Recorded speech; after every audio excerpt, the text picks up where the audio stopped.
জুলাই সনদ নিয়ে যে বাংলাদেশের কথা হচ্ছে, আমরা আমাদের দল সেটাকে আমরা সমর্থন করেছি।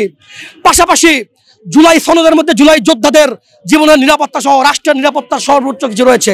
তেমনি আগামীর বাংলাদেশে বিএনপি যদি জনগণের ম্যান্ডেট নিয়ে ক্ষমতা আসতে পারে, বাংলাদেশের মানুষের জন্য কি কি কর্ম পরিকল্পনা বিএনপির ভারপ্রাপ্ত চেয়ারম্যান এবং দেশনেত্রী বেগম খালেদা জিয়া গ্রহণ করেছেন, সেই বাংলাদেশের মানুষের আগামী দিনের ভাগ্য পরিবর্তনের সনদ হচ্ছে বিএনপির এই 31 দফা। বন্ধুরা আমার, ফ্যাসিস্ট হাসিনার আমলে পলায়নের পর থেকেই বিএনপি এবং এই বাংলাদেশের রাজনীতির যে একটি মেরুকরণ তৈরি হয়েছিল, সেই মেরুকরণের জায়গা থেকে যে একটি বিশৃঙ্খলা, রাজনৈতিক দলগুলোর সাথে মতানৈক্যের যে একটি ঘাটতি এবং রাষ্ট্র বিনির্মাণের জায়গা থেকে সকল প্ল্যাটফর্মকে একটি গোষ্ঠীর মাধ্যমে নিয়ে বাংলাদেশের রাজনীতিকে কুশলিত মুক্ত করে স্বচ্ছ এবং সুন্দর ধারার রাজনীতিকে প্রভাবিত করার লক্ষ্যই ছিল বিএনপির 31 দফা। আমরা জুলাই যারা আন্দোলনের যোদ্ধা রয়েছি, আমরা জুলাই যোদ্ধাদের মধ্যে আজকে 18 আসনের শিক্ষার্থীদেরকে নিয়ে আমরা ধানের শীষের ক্যাম্পেইন করেছি।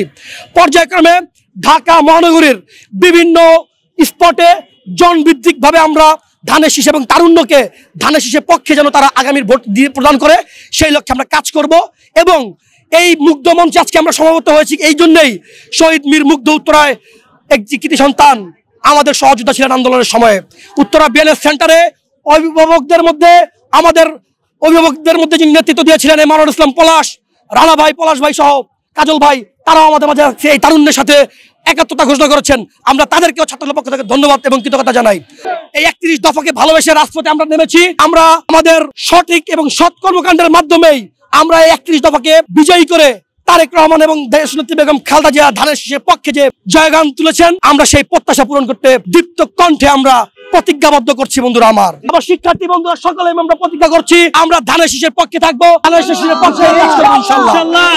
শেখ হাসিনার পদত্যাগ 23শে জুলাই আমার নেতা তারেক রহমান সেই দিন ঘোষণা করেছেন বিদায় চট্টগ্রামের ছাত্র দলের সর্বপ্রথম শহীদ ওয়াসিম এই মুগ্ধ চত্বরে দাঁড়িয়ে কথা বলছি, স্নাইপারে গুলিতে মেরে ফেলেছে।